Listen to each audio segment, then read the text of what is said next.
Hello, my Teaserking family. How is everybody today? I am fine. I interview and I yapped and I did excellent on it. And I got two more tomorrow.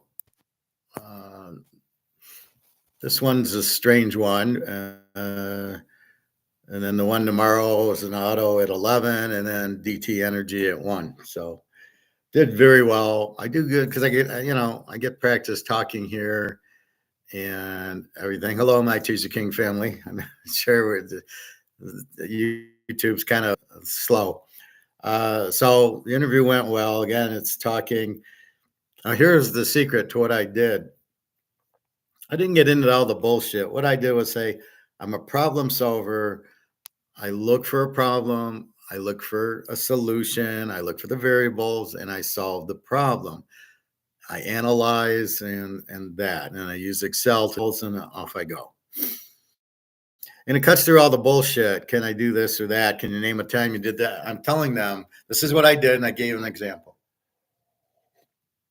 And then I'm looking at the reaction to know, okay, everything's good. So you're judging the counterpart, right? Am I doing this okay? I know I did great. Judging by the way they were, they needed somebody like me, which I read immediately. We need a guy with experience who can do this and that. And basically we're a mess and we're trying to clean it up. Perfect. That's exactly what I do. So I went to the heart of the thing.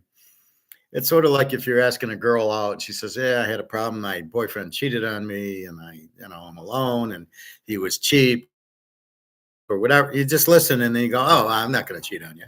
I'm not going to do this or I'm not going to do that. And you listen and then you answer.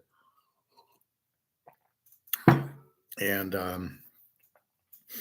that's how you communicate. So they could tell by the way I communicated with them, I'd communicate there also. Now this is probably, if I have all three of my offers, probably be the third one. Pays a little bit low, not much of an office. It's close to home, took 5 minutes. But so's the one at 11 is also 5 minutes. This third one is in Detroit near the casino, so I could play poker at lunch every day. So that's the good part of it. And it's hybrid. So it's a couple days at home and a couple days at work, which is all right. It's right off the highway. It's the energy company, so they're not going anywhere. So we will see. One guy, my boss, actually went to my college, so he was familiar with it. So I brought in economics into the fray a little bit. So it went well. My foot's bothering me, so I had to wear tennis shoes, but nobody said a word. And I was going to say sorry for the tennis shoes because I was in a tie. And I was going to say sorry for the tennis shoes, but you know what? It never came up. The director was in tennis shoes and jeans, so I'm like, okay, I'm not. He dressed up for me, so I guess I'm not worried. So it's just nice having a shirt and tie on. So everything went well. I'll do well at the job. So this is like the third one, but this is like the one girl who's okay, and then there's a couple of nicer ones or prettier ones. But if you have to settle for this one, it's okay. So that's where I was. So I went to the pool early. That's why I didn't come on early. I went to the pool for my foot. My foot's finally starting to feel better. I keep getting gout like right here. It keeps pissing me off. I mean, I fasted for a week. I ate once a day, and I'm like, I think it must be the hamburgers. I don't know. I mean, I had too many hamburgers. So I think the solution is just buy 1 pound of hamburger, not 3, to save 50 cents, and then eat 9 hamburgers because it's just me until I'm with Daria and her daughter. Then I can get 3 pounds and make 9, and we'll all eat hamburgers. But at this point, it's too much for me, and it's not like you can cook a pound because it's 3 unless I ask them to give me a 2 pounder and a 1 pounder because you can't once you take it out of the freezer and you got 3 pounds, you can't put the 2 pounds back in the freezer. So unless I ask for 3 1 pounders, but I think I just got to have 1 pound because it's coming too much. I'm getting my foot problems.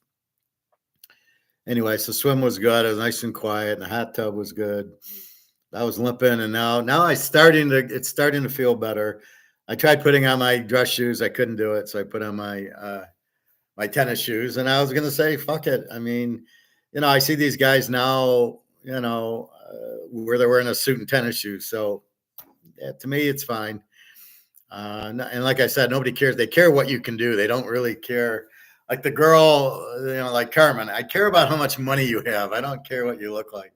Jenna was more caring what I look like, as long as I had money too. So anyway, let's go through baseball yesterday. So I had 6 picks. I went 3-3. Atlanta over 9, Kansas City and the Yankees, and I lost with St. Louis under 8, the Cubbies over 9, and Tampa Bay. We lost in the last inning under 8.5. They scored 9. They got 2 runs in the 9th. So 3-3, not bad. A little disappointing.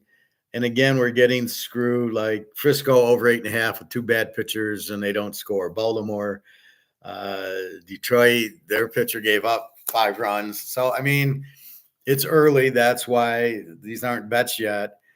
It's early where we're looking at the ERAs. Are they real? Are they right?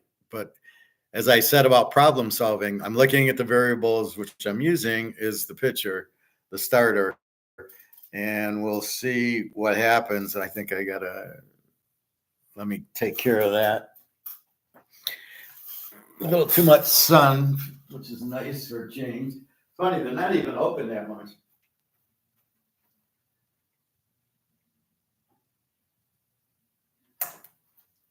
I think it's just the time of day because I got the sun and it's 3:30 and the sun's slowly sinking into the west. So it's probably right in the vision because they're not open that much. So anyway, I was happy with my performance, but I interviewed so much. I had 2 phone interviews yesterday, which I nailed. That got me 2 interviews here. So I'm up for a 4th one, but I don't know when that is. So 11 o'clock and then 1 o'clock tomorrow. I hope I don't talk too long in the first one. Because this is supposed to go 1 to 2. We went 1 to 2:30, which is no big deal. They said it's going over, but if you don't have anything, I'm fine. So we started talking a little economics. But basically, I got to be at 11. We should be done by 12 or 12:30 at the latest. It's 10 minutes away, and I'll have to rush. But I'll be in a tie anyway, so I'll already be dressed for it. So it's exciting to have all of us. It's like having 3 girls chasing me instead of 1 or none. It's good. I did hear from Daria today. She texted me right when I'm starting the interview, and I thought I muted my phone, but I heard it, and it was like this much from mute, so I muted it. And so of course she always right when I'm starting class, right when I'm starting the swim, or she texts me when I'm in the pool, and I go different times, so she doesn't really know. But right about it's 12:59, boom, 2 texts from her. I'm at work, whatever, and I'm happy because I didn't hear from her in the morning. So I start getting a little worried. Oh no, she's doing this shit again. But I knew she was working because she'll come on. Anyway, Jenna's son's still in the hospital, unfortunately. I don't know what it is. He lost his job. He's freaking out. I know what. They got him medicated. She's had her own problems, so I don't know. I'm the only healthy one, and I got my little foot, so I can't really bitch. But anyway, so everything's good. Got the unemployment check, and now I can get some big boy checks. Once I get back to work, I'll stop the unemployment. Social Security, I'll keep going, but no, I got to pay more tax to it. It'll be nice getting a real check, although it'll be in Titanic money. So, I'm like, what do I do? I don't, so I get $100,000 in this shit. So what do I do with it? And it's pay your bills and buy gold. I mean, you don't want to save any of it. So it's pay all the bills. Okay, we got that done. Go buy more gold if there is any. So that brings us, well, let's go through the baseball and we'll go to the gold. So the baseball yesterday, Frisco over 8.5 lost, Baltimore over 8.5 lost, Detroit under 7.5 lost, San Diego over 8.5 lost. So I'm off to a good start. All the bad pitchers are pitching good. I'm like, Jesus Christ. Yeah, you got a 60 ERA and you're shutting them. Okay, that makes sense. So that's the problem. We don't have enough information. But those weren't my picks. Those are just I like them, but here are the picks. I had 6 picks. Atlanta over 9, W. Kansas City, W. The Yankees, W. So the 3 that mattered won. The Dodgers over 9, they don't show up. And then I lose St. Louis under 8 and the Cubbies over 9. It's amazing how that works. I mean, why didn't the Cubbies go over and St. Louis go under? Those were 2 picks that lost. Seattle under 7.5 wins, Philly wins, and then Tampa Bay under 8.5, which was the last pick. So St. Louis, the Cubs, and Tampa lost. Atlanta, KC, and the Yankees win. That's pretty good considering I don't have enough information to really make it. Again, these are just to digest and get the feel of it. So let's talk gold, and then we'll get to today's games. If there's any left, I know they're going early. So we got silver at 28.27 and gold at 23.79 right now. So there was the big hit at right about 10 o'clock. And there was a big hit just, so 2 o'clock didn't really do anything. 6 o'clock didn't really go down. It jumped up to 27.90. And, it's 10 to 10, and then it's 10 o'clock, and then 23.84 goes to 23.72. So like the other day, it went down $25, today, 12. And then it popped back right away, and then up to 23.89, and now 23.79, still up $12. You can see the game it's playing, where it's at. Silver at 28.27. The same. Silver is going to have a difficult time. Gold, all the central banks have it, so they're going to want to see it go up. So it will blow because the demand is too strong. And again, so COMEX, see how the bottom is now 23.72. Now, 23.79, and then the bottom tomorrow will be like 23.80. So it goes from 23.72 to 23.80. So when they do their shorts, it's not going to 23.30. It's not going to 23.50. So they do their little derivatives, and it doesn't really move much. And people are waiting, and people are buying after they do their little song and a dance, and it tends to go right back up. So all the central banks are buying it. I was listening to another couple of idiots on YouTube who don't know paper from physical gold. They just don't get it, or the way they're calculating it. I don't know, but it's just gonna explode. That's why the central banks are loading up on gold, because they know the dollar's going up, but nobody can explain it except for us, I guess. Nobody is saying the dollar's out. Dollar's not worth anything because of the heavy printing. It's amazing. I'm like the only guy that understands this. They're all, oh, I don't know. Look at this chart. And I was watching some new guy who, maybe he gets it, maybe he doesn't. I don't know. He does know the central banks are buying gold, but he doesn't really get the simple concept of inflation. Again, they start talking prices. I brought that up in the interview. So I go, well, you can only make money if you can sell it. And then they measure inflation. If Coke was $1.50 and went up to $3 2 years ago, and now this year it stayed at $3, they're trying to say inflation didn't go up. And I'm like, but it did from 150 to 3, and then they can't raise it because we were talking about like, can you raise prices with the inflation? And it's only if the market will bear. That was my example. I think they liked it though. I don't think I lost them. I think they're like, yeah, that's right. Because you can't just raise prices because your costs go up. If the market will bear it, and the market won't. So anyway. So silver's struggling, 28.28. We thought it would be, much higher. Trying to keep the price down. Gold's going through the roof. I mean, how long are you going to keep the price down? So we will see. Anyway, that's gold and silver. Again, May 14th, here comes BRICS. We're going on a gold back system. Zimbabwe with the gold back system.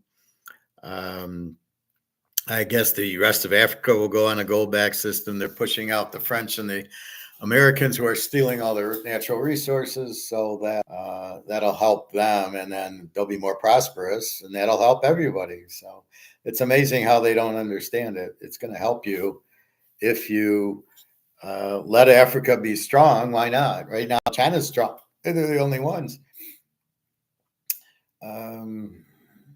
Anyway, I'll try to watch this guy again. I've been busy, but we'll take a look at what he says. I don't know. At least he kind of understands gold, but I'm not sure he understands paper and physical.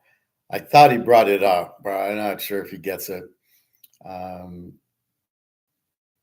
He's trying to say that China and India now control the gold price, which they don't. It's still COMEX is doing this derivative at 10 o'clock, fella. Right? That's COMEX. That's knocking the price down. They're still fixing the price. Not China and India, and it's still not a real price. It's not a physical price. So that's what we're going for. Anyway, so that's where that's at. So again, 23.80 gold, 28.28 with silver. It's just funny. Silver's up 5 cents, gold's up $12. I mean, why isn't silver up $12? That's the funny part. Why silver doesn't move like that.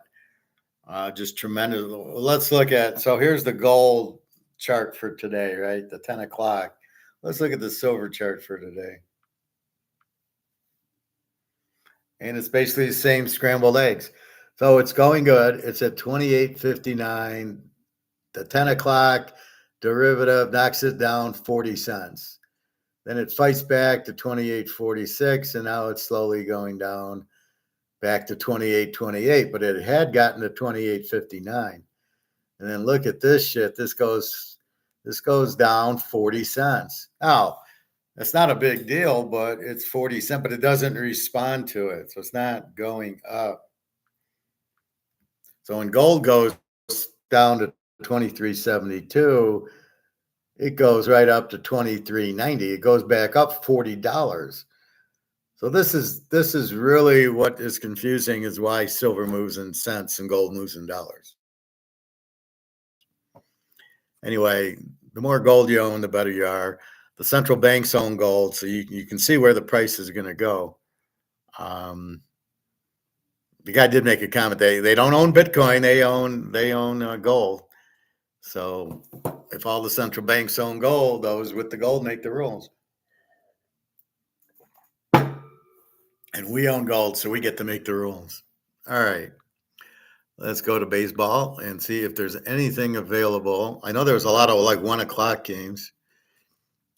Texas 8, Detroit 7 in the bottom of the 8th. We got Cleveland 5, Boston 4, bottom of the 7th.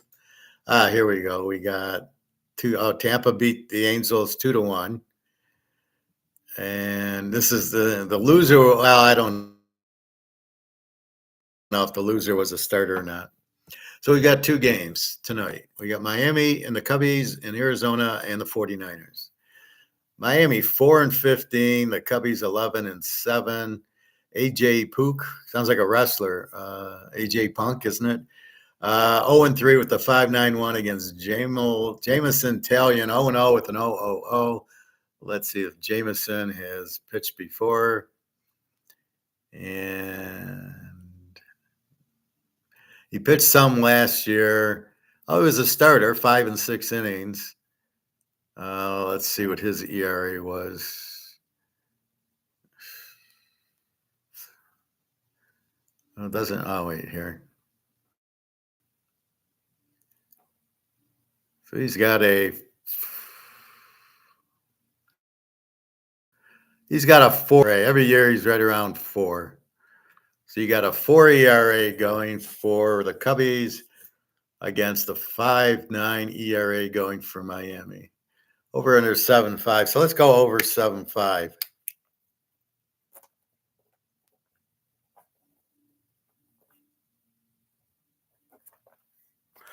Now, they'll say, I heard them on the radio going, Miami's a light hitting team. Yeah, but they're pros. And against the guy who gives up 4 a game, they should get their 4. And Puck with the 5.91, so the Cubbies should. So they should be scoring in the game. I don't know. I keep getting this wrong. The ERAs aren't panning out. We need more information on the ERA. We might need to look for variables. And that was a lot of my interview. I said, I know how to problem solve. I look at what the problem is, I get the variables, and then I solve the problem by figuring out, why aren't the variables coming out the way they should? So why did I go over on the Cubs 9 and didn't get there? I had 2 shit pitchers. Well, they started pitching good. Okay, so are the ERAs accurate? That's really the question. So we got Arizona 9-10 against Frisco 8-11. Frisco's favored 145-8. Ryan Nelson 1-2 with the 5.27 against Logan Webb 1-1 with the 3.80. Over under 8. What did the Niners do yesterday? Yeah, well, they didn't hit. See, it's hard because I did that yesterday. I looked at what they did the day before, and I said, "Oh, the Yankees went over, so I'm going to take them over." Yes, well, no, yesterday I just took the Yankees, but some of these, I'll look like the Niners went over, and then I took them. I took them over, so I had them under 8.5. They went over, so I said, "Oh, I'll take them over," and then they went under. So red isn't hitting, black isn't hitting, nothing. I'm at the roulette wheel and it's going red, black, red, black. So I don't know what to do with this. 8. Do these teams hit? Doesn't matter. 2 weak pitchers. So let's go over 8. And again, it's too early to tell. Is Logan Webb 1-1 with the 3.80? Is he going to shut him out or give up 10 runs? And the thing is, if they start giving up runs, they go 3 or 4 innings, and then they bring in the bullpen. How good's the bullpen? I saw Tampa's wasn't very good. Tampa let us down. Their bullpen, they all had 5 and 6 ERAs, and they all gave up runs. We should have won that under very easily. So here, so now it's and then I saw some games where the reliever, one of our unders yesterday, the reliever comes in and gives up 6 runs. Or the starter gives up 6 runs and they didn't take him out. Like 6 hits, 6 runs. Why the fuck are you leaving him out there? Oh, well, he can get the inning done. You're losing the game. They don't even know how to coach. They're losing the game so the guy can pitch his 100 pitches or his 6 innings. But I'll lose the game for it. I mean, it just doesn't make any sense. It's really, really strange what they're doing. Terrible management, like football, terrible coaches. Well, let's see. The algorithm says I should go for 2. I'm going to go for 2. Yeah, it's against the Niners. It's against Dallas. This is not. You don't go for 2 against these teams. Yeah, but I'm going to go for 2 because they're very macro level, top level. They're not micro. You want to see how it is against the Niners. That's when I want to see it. But the question, see, it's like this MMT. Well, you can keep printing money, but you're not mentioning the consequences. That's what I noticed. They're telling you, like, go for fourth down. It hits 51% of the time. Oh, I'll go. But if you miss, you lose the game. Well, they're not. Look at Oregon, Washington. Oregon missed twice going for it and lost the game. The first time was at a half. They're at the 2-yard line. Kick your field goal. Then the last minute of the game, they have it at midfield. Punt the ball. No. We're going to go for it, not make it. And then Washington wins. And you're like, what are you doing, Oregon? The coach cost them the playoff. The Lions coach cost them the Super Bowl. But they won't bitch at the coach. No. He's great.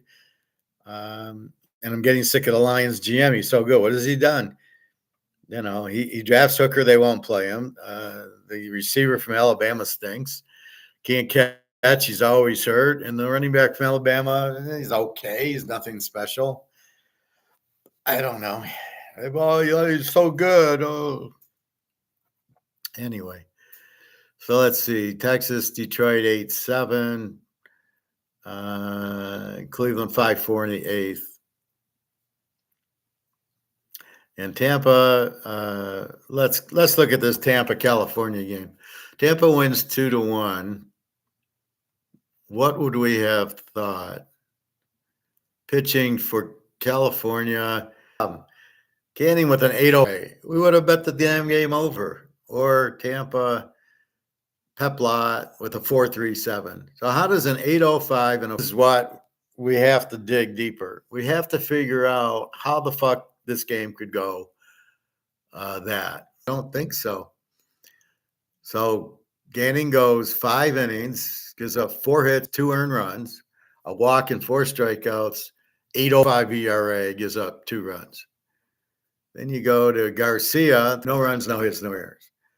Then you got Tampa Peplout with a 4.37, gives up 3 hits and 1 run, 1-2. And then you got Mayton with a 9 ERA, and you got Poche with a 4.91 ERA, and they all shut them out. So your 3 ERA, your 9, and your 4.91, all high ERAs, and California can't hit them. And the 4.37, they get 1 run on. And you hit the 8.05, you got 2 runs. How does this happen? I don't know. I mean, what are we going to use? If we can't use ERA, what are we going to use? Well, let's go to batting. Let's see if are the hitters just that weak on these teams? So let's go to California. They start off with a 254 hitter. Mike Trout hitting 270, does nothing. T. Ward hitting 296. A DH hitting 282. A catcher hitting 364. Why would you pinch hit for a catcher hitting 364? And the guy who came in is 333. Why aren't you playing 333? Then you got a $170, 65 second base. You have a 160 first baseman. How is your first baseman hitting 160? So in my lineup, I would have had the pinch hitter who hits 333 be playing first base. First base is easy. Nothing to it. And then you got a 194 shortstop. Okay. So you basically got 6 hits in the game. You have good hitting to be able to score more than 1 run off of these shit pitchers. So then we go to Tampa. We go, do they have hitting? They start off with their DH batting first, 225. I don't like that at all. Your right fielder, 282. Your second baseman, 339. Your left fielder, right fielder, 247. Your shortstop hits 271.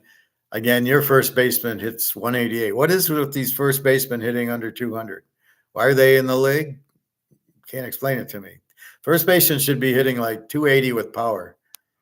If he doesn't, then he shouldn't be out there. Your third baseman, 222. Your center fielder, 200.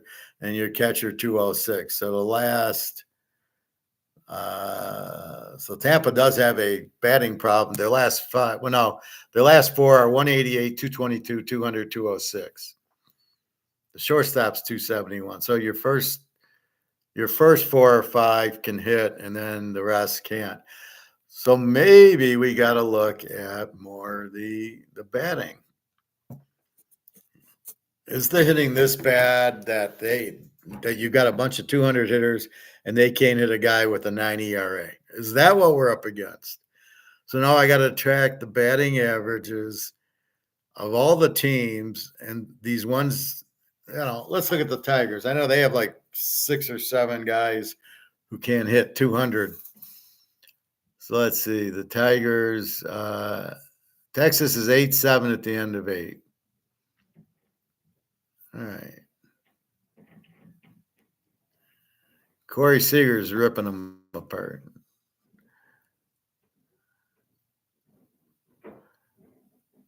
All right, so let's break this game up. So why is this game high scoring?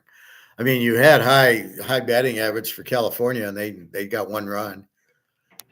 So let's go. Texas, Simeon, lead off, second base, 3 for 5, hitting 289. Corey Seager, he's all world, hitting 304, 2 for 5. Carter, the left fielder, 188. Why is he batting third? You got him behind Corey Seager, and the Tigers are stupid enough to pitch to Corey Seager with this Carter guy hitting 188. Corey Seager would walk 5 times if I was pitching him. Garcia, the right fielder, is hitting 311. Again, so why do we have Carter batting third? Smith, the third base, hitting 306. Langford hitting 257, the DH. Heim, the catcher, 284. Duran, the first baseman. Another terrible hitting first baseman, 222. And Traveris, the center fielder, 219. Okay, a little weak at first base. Otherwise, Texas, we know, is a good hitting team. The best hitting team, I think, is Atlanta. The Tigers. Ricky Green, left field, hitting 239. Canna, the right fielder, hitting 233. Carpenter, the DH, 280. Torkelson, the first baseman, 260. Another 200 hitting first baseman. They're so pathetic. Center fielders hitting 283. The second baseman's hitting Owapo 3. The third baseman, first baseman hitting 290. Now, why doesn't this guy play first base? I think they have a third baseman who hits pretty well. So here, this guy's hitting 290. Happy Baez, he gets booed every time up because he gets $30 million.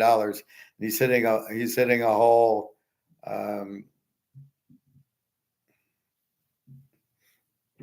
He's hitting a whole 175, and their catcher hits a whole 189. And their backup third baseman hits 233. So the Tigers, they have a third baseman hitting 291 who can play first. A center fielder hits 283, and a DH hitting 283. And that's it. 230s, 216, a 203, 175, 189, 233.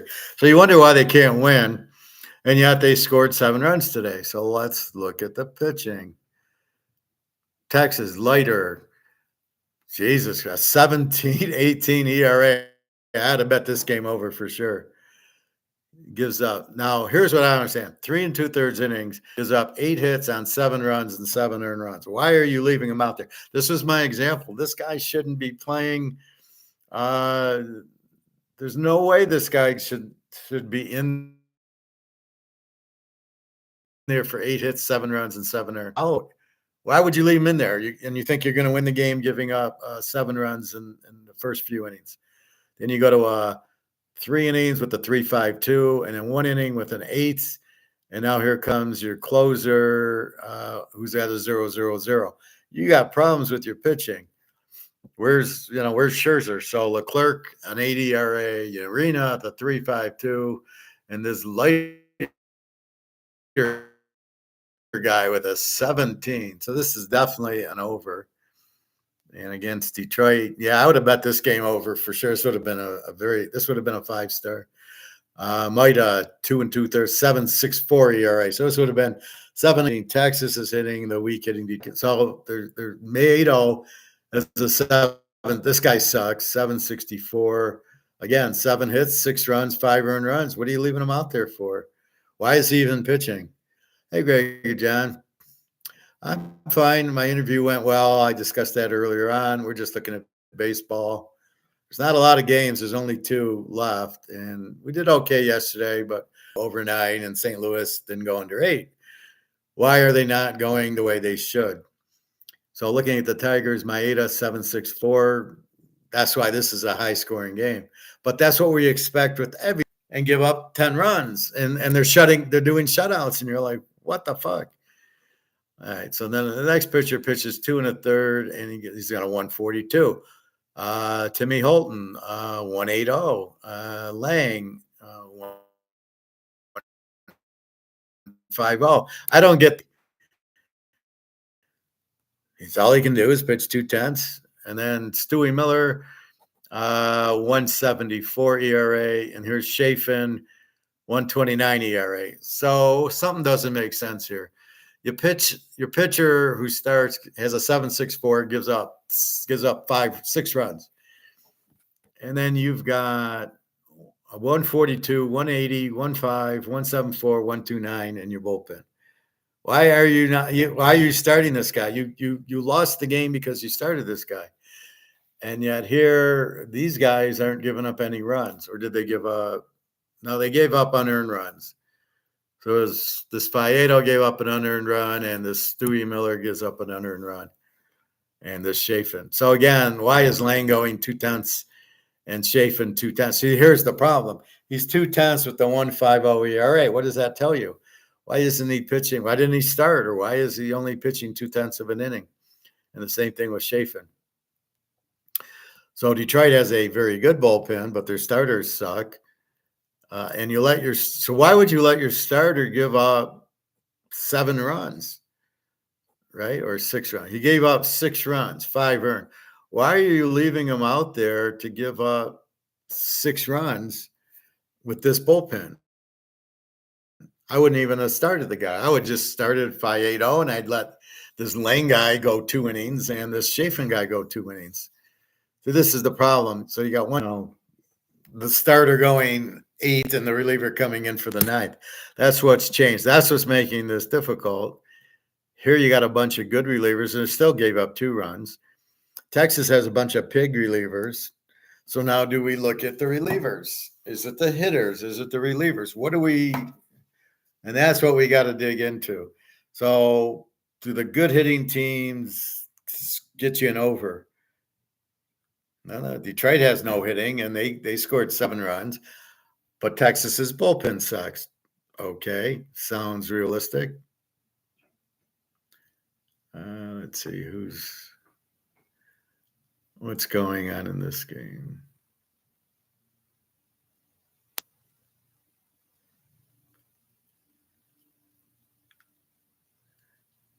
So Texas is at bat. They got first and second and 2 outs. 8-7. They got 12 hits. So Texas, we know can hit. Atlanta, we know can hit. So do we got to go? Is it like football? We got to go through each team. Can they hit? Yes. How's their bullpen? I mean, the Tigers have a great bullpen, but now it's 9-7 Texas. We would have bet this over very strong. With the 17 ERA pitcher wondering why he's in the major leagues, going against the 7 ERA pitcher wondering why he's in the major leagues. This is where I struggle with baseball. So you got pitchers giving up 6, 7, 8 runs ERA, and then you have hitters hitting 120, 130, 140.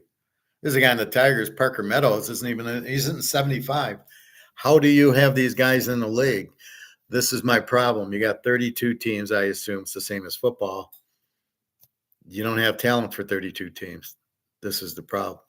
So we need to find the Z. So in about a week, while we're watching the draft, we'll start looking at these teams A to Z. But we have to figure it out. It's a little different. Football is different. You can say, well, they give up 30 a game, they score 30 a game, they're in over. They give up 30 a game, they scored 10. They're a Z team. But baseball, it kind of has too much of an average. You don't have that wide average like that. So you can see the best hitting teams and you can see the best pitching teams, but you got to so you can do that, but you need more of a micro. And I think it's okay. Let's see their bullpen and their starters and then their hitting, and then try to rank the team. And then let's try to play A against Z and over and unders and try to go there. But you still have to, when you got an ERA, when the pitcher has an 8 ERA, you still have to go, I got to go over. I guess if they play an over team or an A team, you can maybe go over if the A team doesn't have their best pitcher going. So this is really what you problem solve, right? What's your problem? We're looking at ERAs, but it's not working.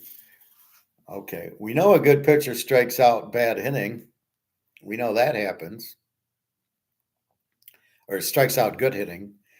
Koufax and Bob Gibson would beat you. Nolan Ryan would beat you. Uh, and the weaker pitchers wouldn't. So we know that. Steve Carlton, uh, you know, players like that. Is it not working now? Is it the pitching's not that good? Is it too much of the relievers? I mean, look at the Tigers. They got 6 relievers out there. You got the starter goes 2 innings, and you had 5 relievers pitching an inning each. What the fuck is that? You're telling me I got a reliever and he can only go 1 inning? And then he can't even pitch tomorrow because he pitched today? It's too much. Oh, I don't want to get the guy hurt. Well, let him go play tennis. I'm sorry, that's ridiculous.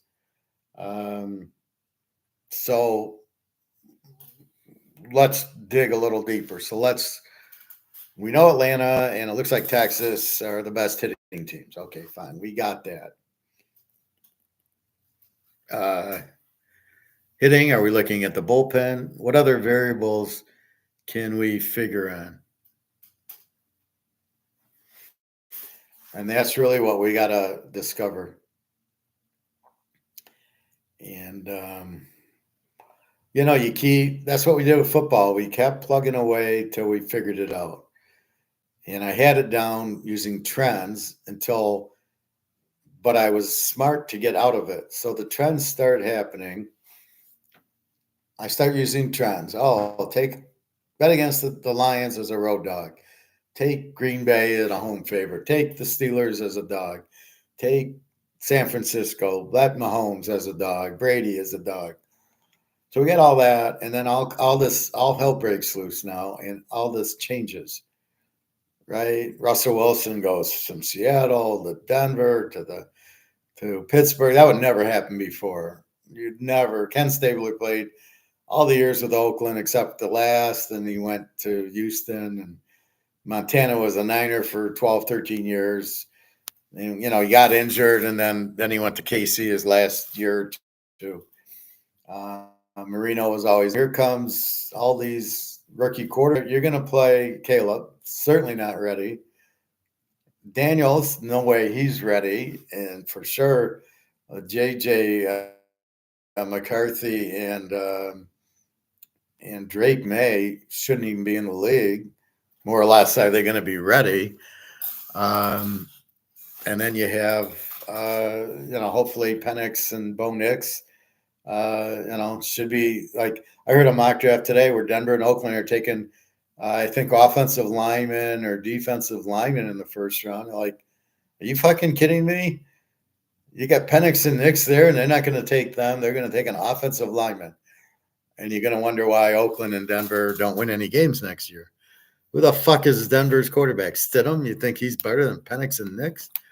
And Oakland doesn't have one. Or are they going to go with Minshew? He's the answer. Yeah, good luck with that, fellas. You could have Penix and you're going to stick with Minshew. It's not even close. Penix is 20 times better. Well, he hurt his knee. Yeah, okay, fine. So Richardson hit his shoulder last year. Is he done? Because he hurt his shoulder last year? Can he throw the ball? Or you still going to play him? Anyway, it's just fucked. There's too many coaching changes, too many coordinator changes. Really, you only have a few teams you can count on. Cincinnati with Burrow, Mahomes. We'll see about San Diego with Herbert, the Jets if Aaron Rodgers, the Niners. And then you can't even trust Philly. Philly lost 7 in a row at the end. You can't trust them. The Giants suck. The Skins suck. Dallas, you can't trust the coach or the quarterback. And I heard they might not keep CeeDee Lamb. I mean, what are they going to do? Micah Parsons now, they're thinking about getting rid of him. See, they overpay for their talent because they're giving Dak Prescott all this money. You can't lose Micah Parsons and keep Dak Prescott. What are you doing? The problem is Dak Prescott. You got rid of your running back. You're going to get rid of CeeDee Lamb, and you're going to keep Prescott. And you ain't going to win any games. You can't understand Prescott stinks. I'm telling you, Drake May and JJ McCarthy stink before we get to the draft. They weren't good in college. You don't be lousy in college and good in the pros. It doesn't work, right? It just doesn't happen. And that's why I fight for Trask. He was great in college. What the fuck? He put up 40 points on Alabama. See, that's my benchmark because they're pretty much a pro defense. They used to be. So if he can put up 40, and that's why I go with Hooker. He put up 50 points on Alabama. Jesus Christ, he'll kill the league. No, let's keep him on the bench. And Jared Goff, who can't win a big game, let's play him. I'm so sick of the Lions with they think they're good and they haven't beaten anybody. Oh, they went in the playoffs. They beat what? Tampa Bay and the Rams. Okay, that was actually a good win. I'll give them credit for the Rams.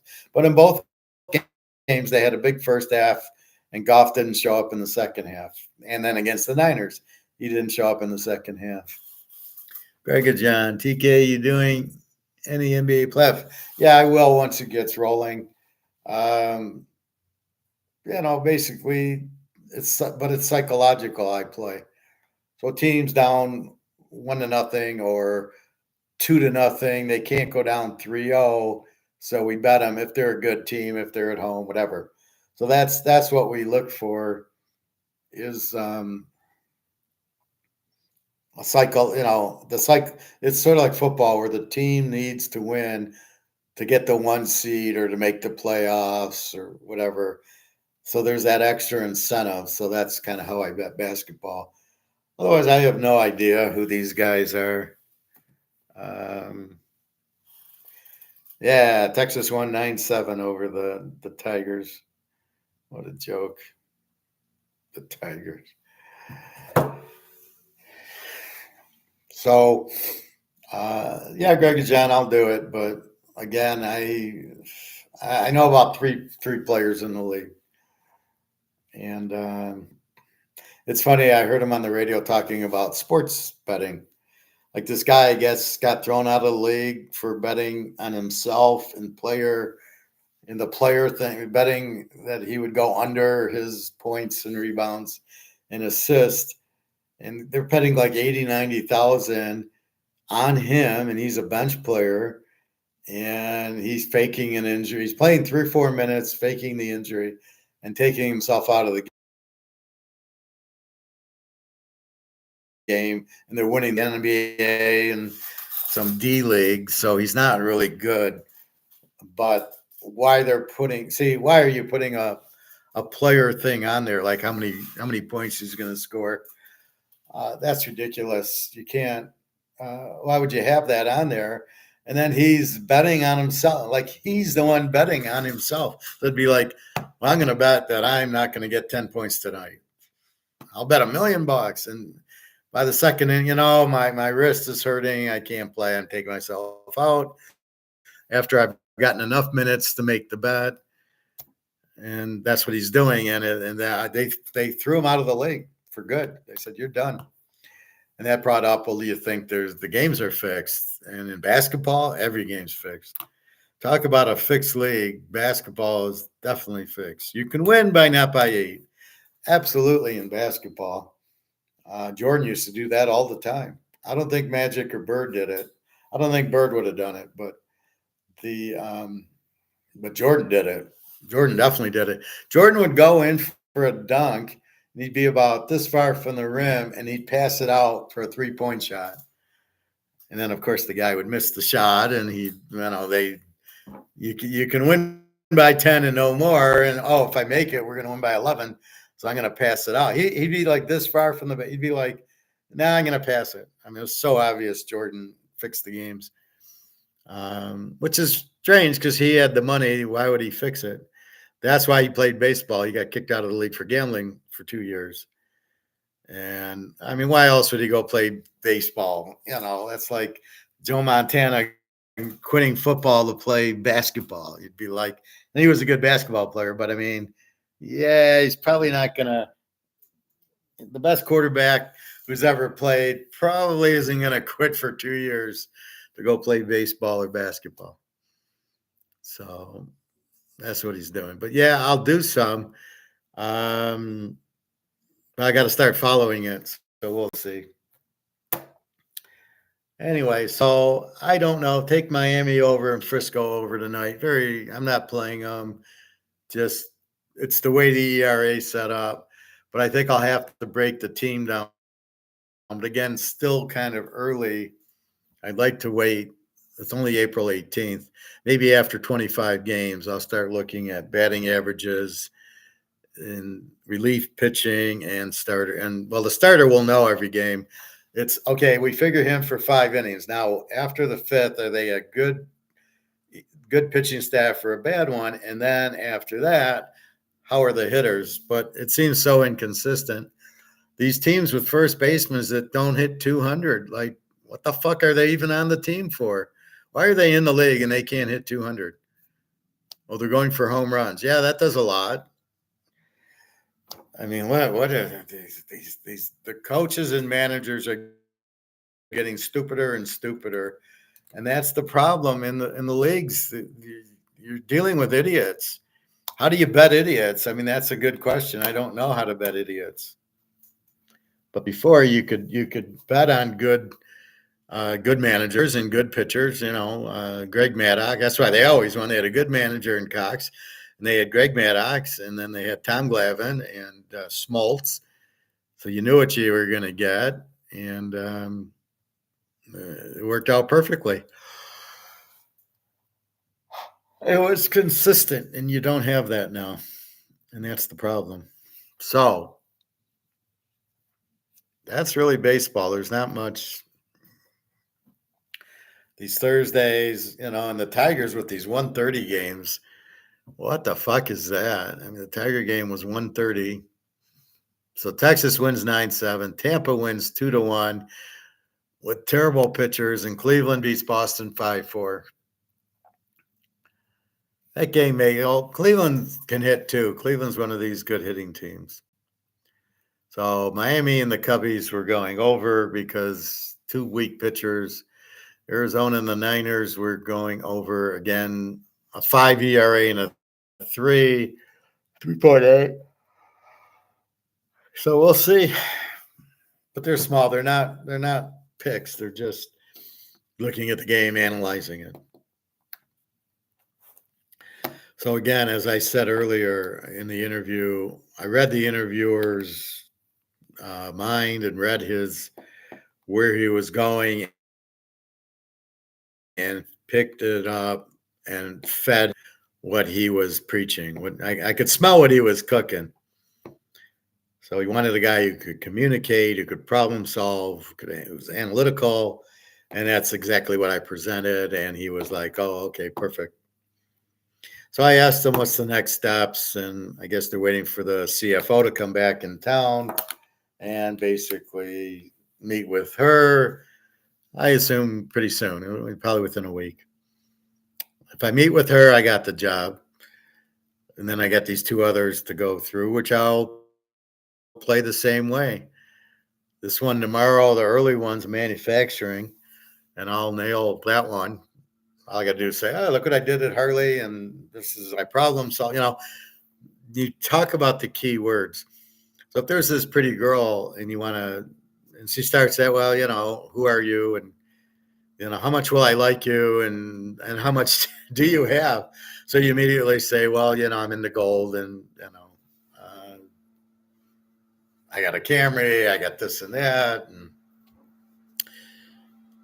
like Daria says that she feels comfortable and safe with me.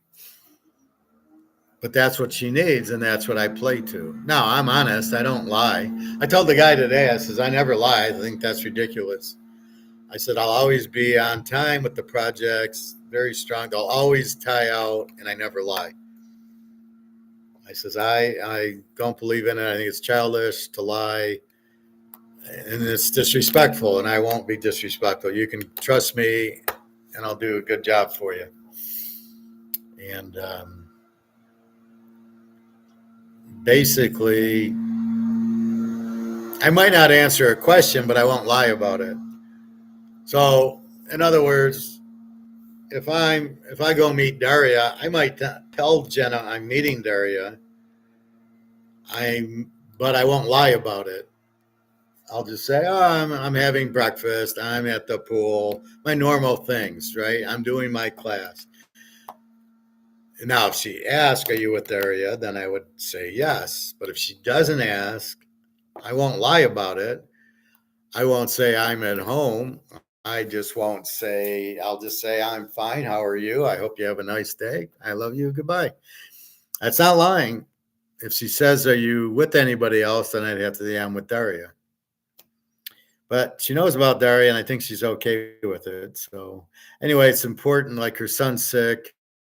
He lost his job. He's upset. She's upset. I'm there for her. That's the key. Is when that happens, I'm there for you. The point.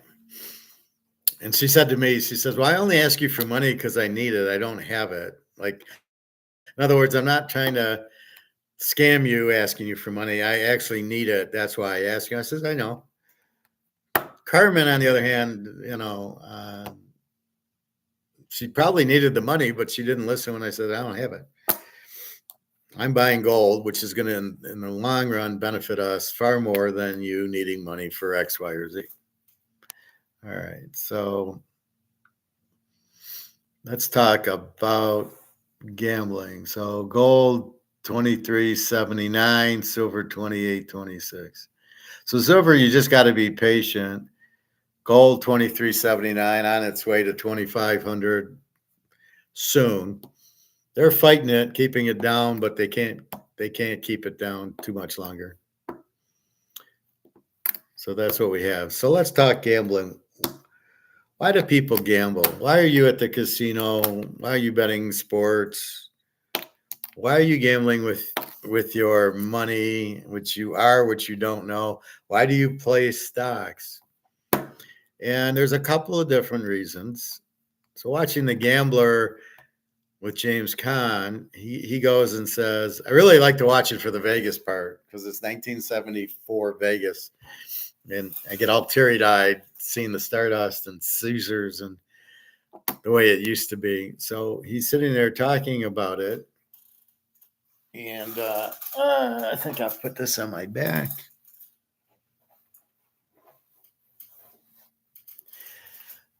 So he says, well, I do it for the juice. If all my bets were safe, it's not. So I don't bet to win. I bet for the excitement. He says, I do it for the juice.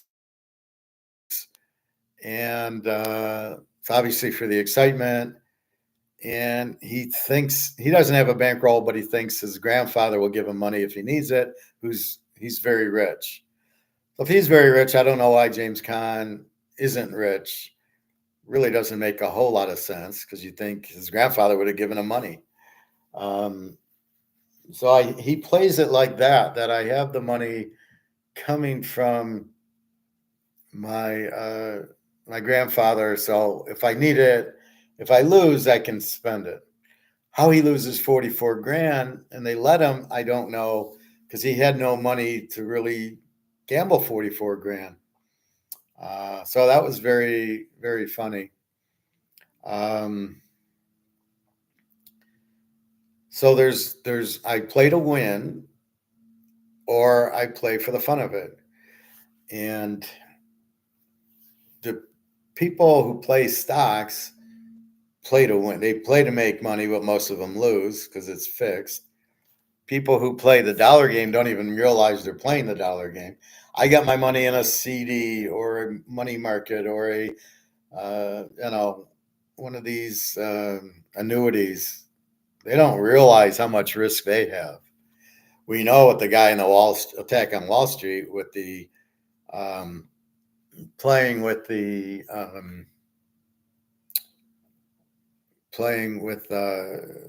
real estate trust. You said 8 to 10% guaranteed I'm going to win. He had no idea he was risking. So all these people, see, I know I'm risking betting on a football game and basketball and craps. I know there's a risk. It's when they don't know there's a risk by keeping their money in the bank or buying CDs or buying real estate trust or buying annuities. or some life insurance annuities, and they don't know they got risk. They don't know that their money's worthless. They don't know what's going on. And this is the problem. They don't understand that they're actually gambling. And that, I think, is the tragic problem.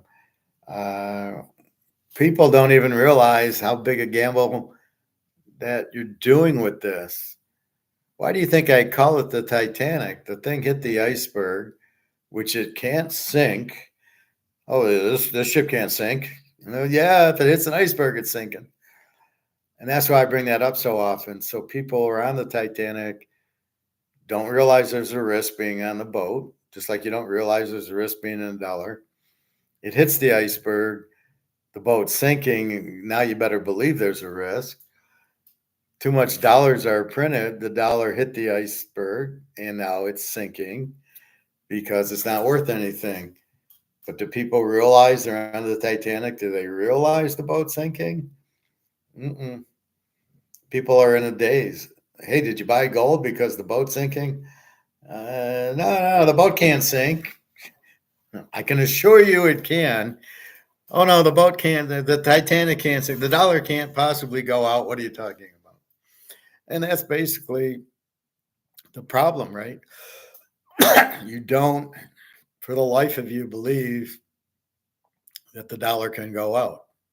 Oh, there's no way. This dollar cannot go out. It's impossible. Surprise!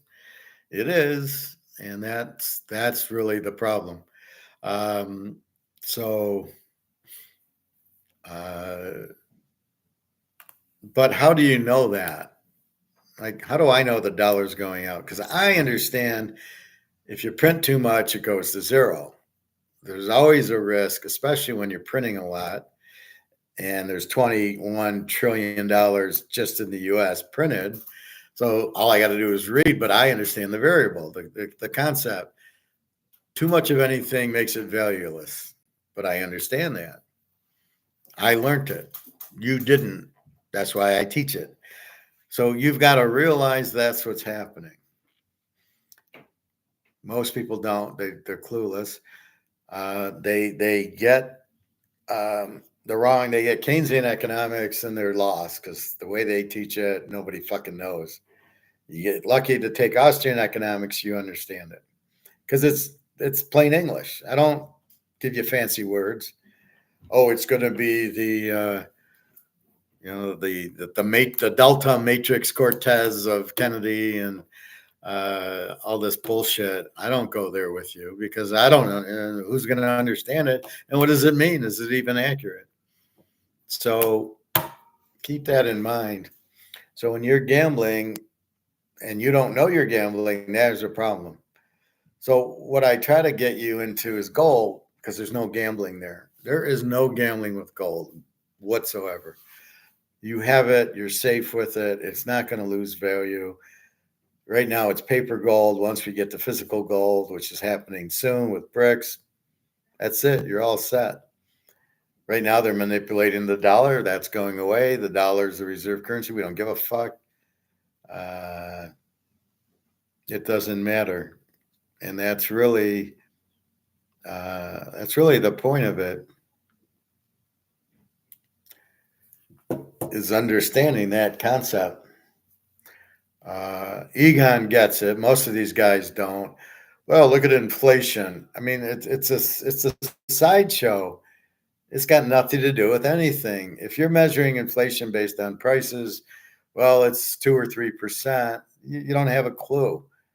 You're looking out the window, and then the fire's coming in the other way. You don't even know what you're looking at. So this is the problem I have with most of these guys. They're freaking idiots, and they're talking about the wrong thing. Well, inflation's 2%. I mean, as soon as you hear that, I turn off whoever's saying that. I turn them off. If they say gold's paper gold, I turn it. If they don't say gold's paper, and they say, well, look at what the price did in 2008. And we're going to assume all the variables are the same from 2008. I turn it off. I'm not going to learn anything. You don't know what the hell you're talking about. There's nothing to learn. And that's That's the problem, right? People don't even know the Titanic hit the iceberg, and that's really the problem. Now, our hard part is staying stoic because we know what's happening. We know the dollar has hit the iceberg. We know gold is the only way out. That's why all the central banks are buying gold. So we understand that. So we have to stay stoic and we have to stay strong, going, you buy gold. That is your safety net. That's going to go up in value. Anything in the dollars out, the stock market, the banks, you got to get out of them. You're still going to sink. And that's the problem with then being stoic is like what Bobby with his daughter. Oh, she won't, how am I going to buy food with gold? That's what she gets out of gold. And how do I buy food with it? And that's ridiculous. But this is the problem most people face. So Bobby's got to stay stoic and say, look, just buy gold. It's the only way out. You've got to understand that. Whether she does or doesn't is another story, but she's got to understand that the best thing for you is gold. Right? It's the only thing you don't have a risk on. You've got to understand you have a risk in this. You are gambling with this. Something that has printed 21 trillion in the US and 130 trillion outside the US, you are gambling that this has any value at all, which it doesn't. Well, I can go to the grocery store and I can get paid with it and I can pay my bills with the dollar. That's not the question. Of course you can, but it doesn't have a value. It's just accepted. People charge. So, you buy a car and it's 30,000 and you're going to pay $800 a month. Well, it's all bullshit. It's all the material. You're getting nothing. You're getting toilet paper for the car. I get a car. You get toilet paper. And I'm going to give you toilet paper each month to pay for it. And you think you made money. And that's the biggest part of the Ponzi scheme. So here Toyota thinks they made money. Look, we made $2 billion this year. Yeah, that's like not making anything because are you smart enough to sell it for gold? Now, if you are, then you actually made $2 billion of gold. Now you're talking. So you bought a ton. But did you do that with your money? Did you buy gold? Well, in the system, I used it to buy more steel and more tires and more raw material to make more cars. So I'm going to make more cars and make more money. And you should take some of your dollars into gold to make actual money. So the Ponzi is basically that you're thinking the money is worth something and it isn't. So you go, oh, I got 50 grand in the bank. You don't have anything. You have nothing. Now, if you have 50 grand of gold in the bank, now you're talking. Now you actually have money. How many people you think realize that? Our class, right? That's it. Us 50 people are the only ones that really understand that's what's going on. Annie Egon and maybe Mark McGuire. I'm beginning to wonder about Alligator. So that's really, you're really gambling more than you think. At least if we bet on football, we know what we're betting on. If it wins, we win more toilet paper, but we can take the toilet paper and buy gold with it. So that's why you got to have a limit. I have, 5,000 toilet papers to bet with, and the goal is to get it to 10,000 to 20,000. And that gold, then I go and buy gold with it. That's the idea. It allows me to buy more gold, more real money, more real assets. On the Holmes card, a Rolex, jewels, diamonds, rubies and sapphires, and that's what that allows me. If you're rich, to buy asset, I can buy a Picasso, I can buy a Van Gogh with the money. That's what you should do with the money as you get it, as you get extra money in. So you pay your bills. This is just basic finance. I get money in, I pay my expenses, and then with the extra, I then go buy gold and silver with it, or I buy real assets with it. I don't keep the money in the bank because I'm still in the matrix. I haven't done anything with the money. It's worthless. The money is only good if it's real. And this is not real. But you don't know you're gambling with it, which is the biggest problem in the world, is the Ponzi scheme they play on you. Government doesn't tell you. What do? They all go and buy stocks and make millions of dollars and buy houses. Pelosi and all these idiots get insider trading and they tell, buy this stock, and they buy the stock and it goes up. It's all fucking Ponzi scheme. Now, are they smart enough to buy gold and silver? Absolutely not. They do buy houses, but that's all going to go to zero anyway once the dollar collapses. TK, who do you like tonight for NBA playoffs? Whoever wins is in the play. I don't know who's playing. I don't follow it to even know what game it is, but in a do or die, I wouldn't. There's no psychological edge. If a team's playing a 5-game series or 7-game series, so if the Lakers are playing Boston in the finals in 1984, and the first 2 games are in LA and Boston wins them, then you better bet I'm betting the Lakers game 3. Or I would have bet a ton on the Lakers in game 2.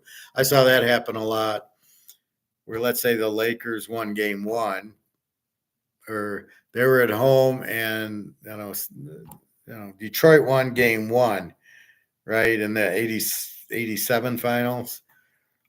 Detroit wins game 1. Yeah, the Lakers are going to win game 2, and they did. Whoever needs the game is going to win it because, so if you're down 3-1, believe me, and if you're a good team, the one team's going to win game 2. It's going to go 3-2, 100% of the time, because the team with 3 is relaxing and the team with 1 has to win. And the team that has to win, has the back against the wall, is going to win if they're a good team 99% of the time.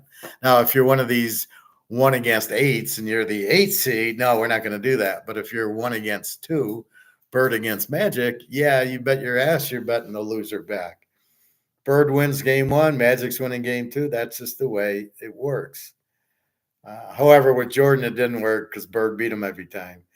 Bird just dominated him, and that's my argument with everybody. Jordan's the GOAT because he won 6 titles, and yeah, but when he played Bird, he didn't win a game.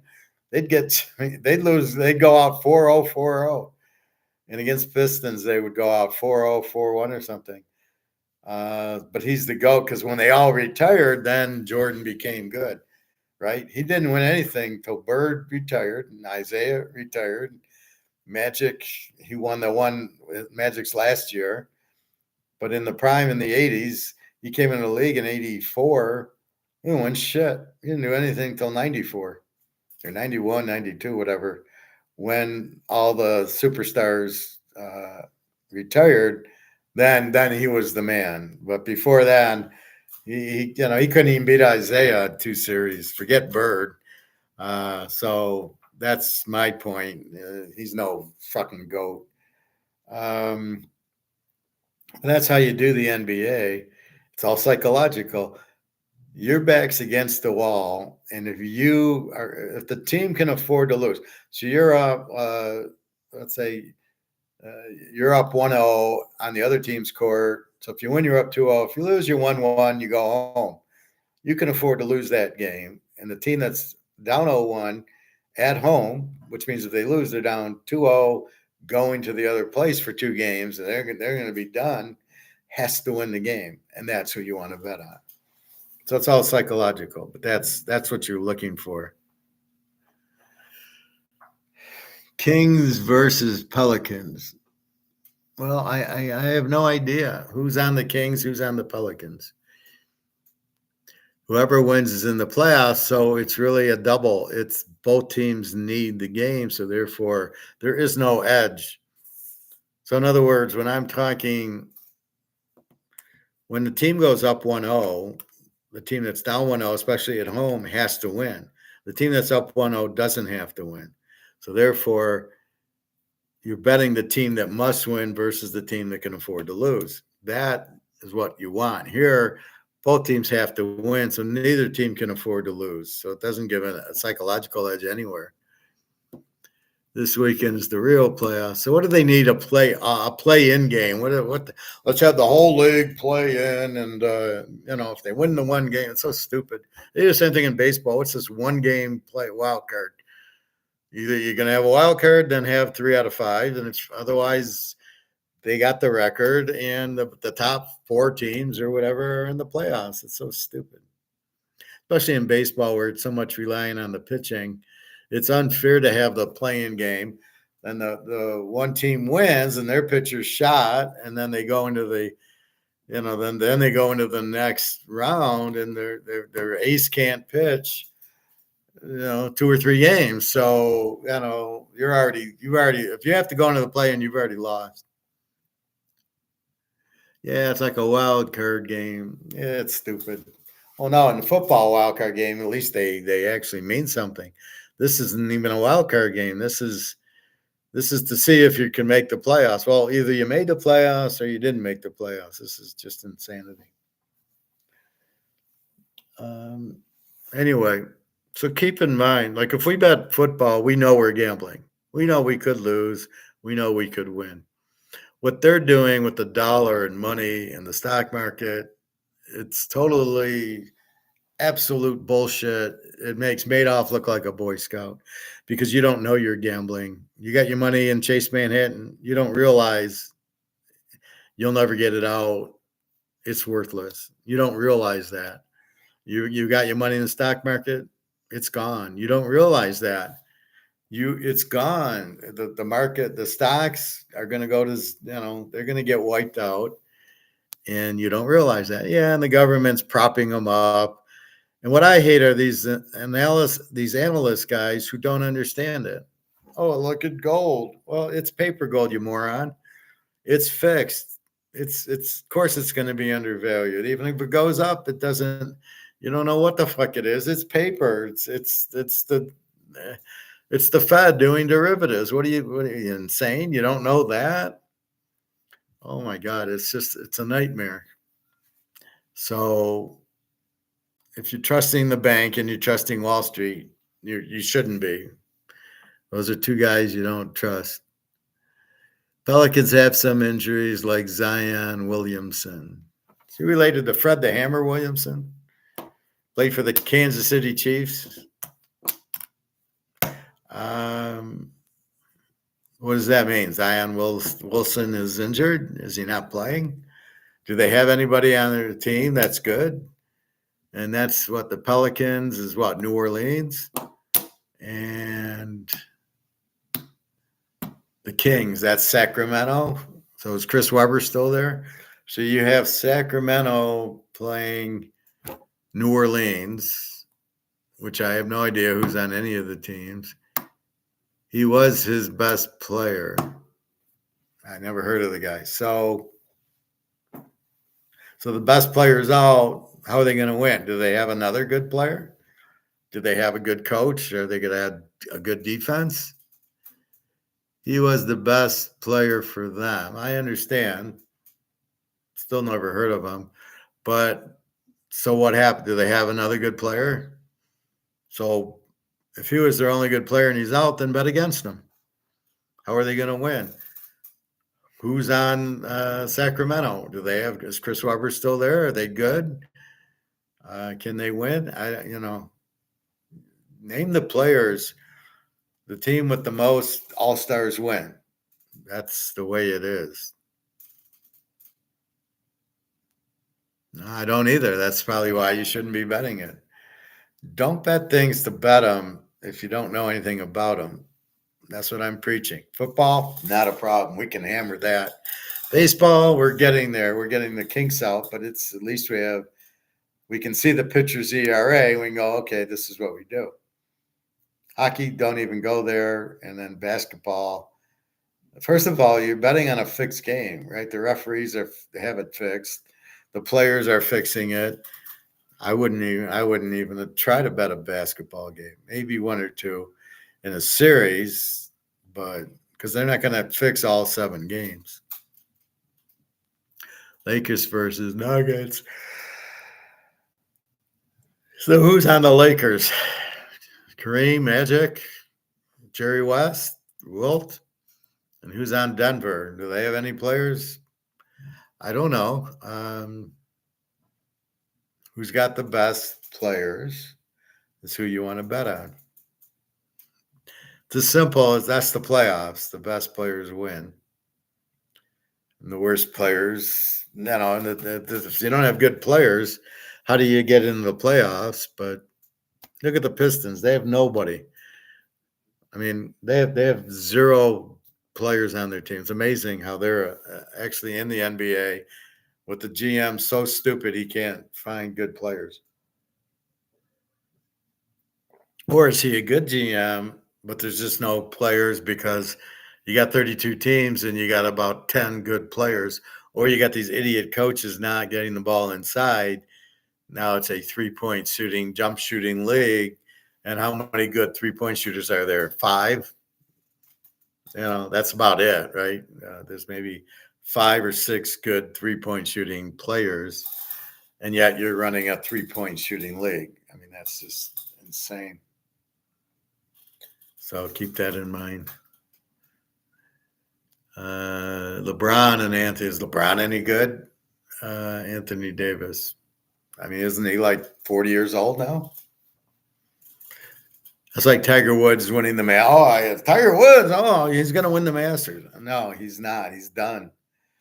See, Tiger Woods is done, even though he still applies and plays in the Masters. Doesn't mean he's going to win it because he's done. He doesn't have the game.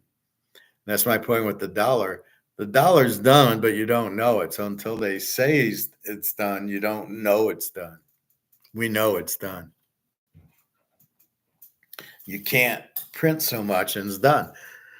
Tiger's done. He can't play anymore. He can barely walk. Had all these injuries. He's not the same player. LeBron, is he any good? I don't know. He's 40 years old, and it's tough to know at that age. Is he any good? I mean, I think he has spurts, but I don't know if he's not the same. He's not 22-year-old LeBron. He's 40? So I don't know. Well, do your research. Look at the defense. Look at, do they have anybody that can guard LeBron? Denver is a very good team, I know. I would bet Denver to win the series, I think, because I think they got better players. They got a better team. I looked at some stats, that's all. That's how I know. I think they were tops in the West in wins. Them and Utah and some other teams. So I know that, but I don't know. But it's not even the research, Greg and John. It's what kind of research, what makes sense research, which is, again, what I try to preach. You don't just listen to these other gold guys on YouTube. I'm telling you what to listen for. That's why I give you Egon and Mark McGuire, because they explain it, right? Gold's good. The dollar's bad. We get into gold because we're getting out of the dollar. That's what you're listening to.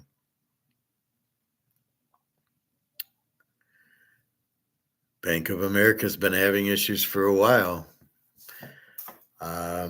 What are their issues? Are they closing up? Is it ATMs? Is it tellers? Is the Joker there going to rob them? What's going on with Bank of America? What are they telling you?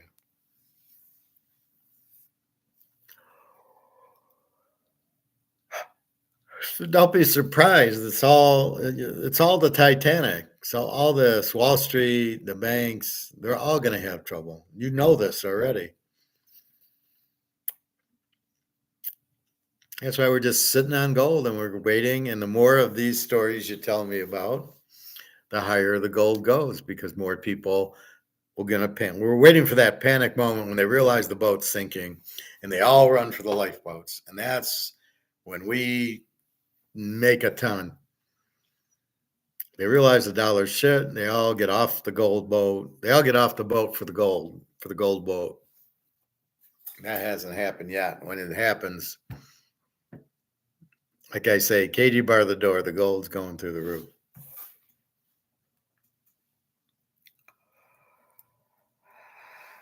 Uh,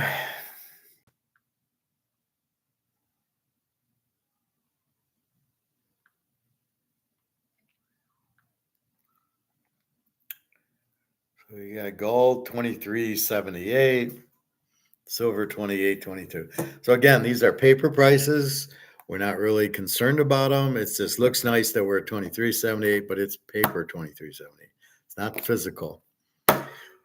People that don't understand the difference shouldn't even be talking on any, forget YouTube, anywhere. There was a point of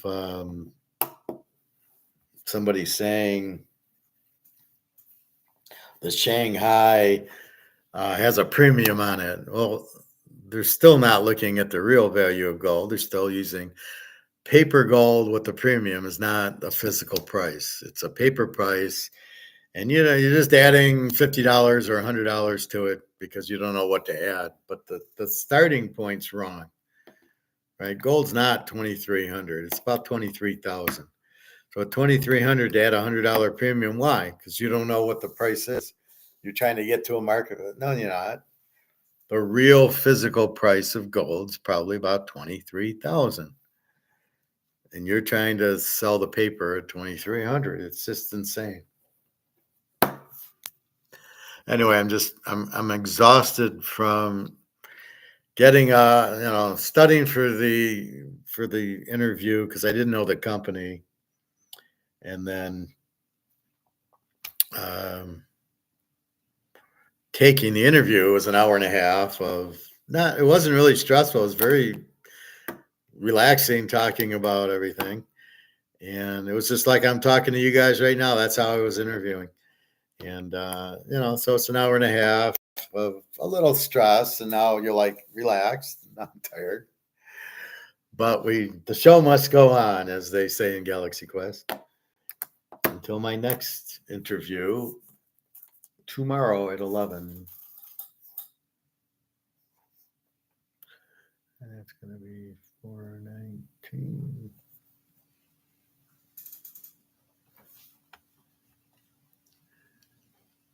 E&E Manufacturing. I've never heard of E&E Manufacturing.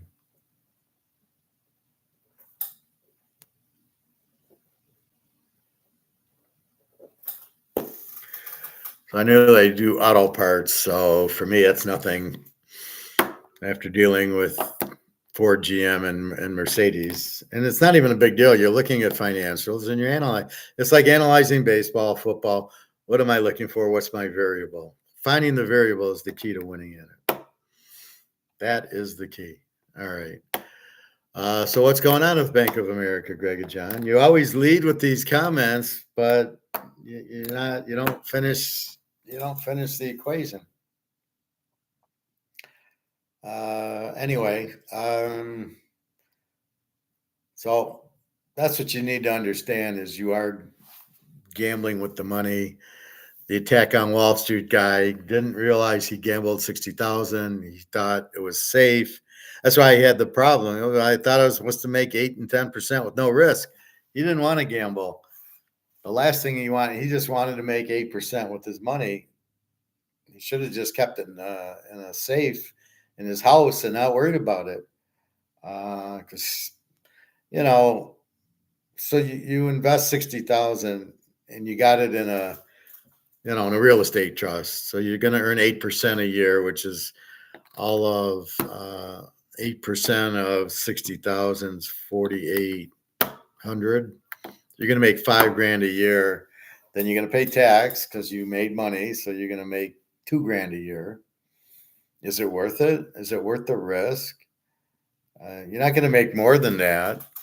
So you're taking this risk that it's not going to go to zero because nobody can afford their mortgages and they're all dumping them. And then of course the Wall Street firm doesn't want to get caught.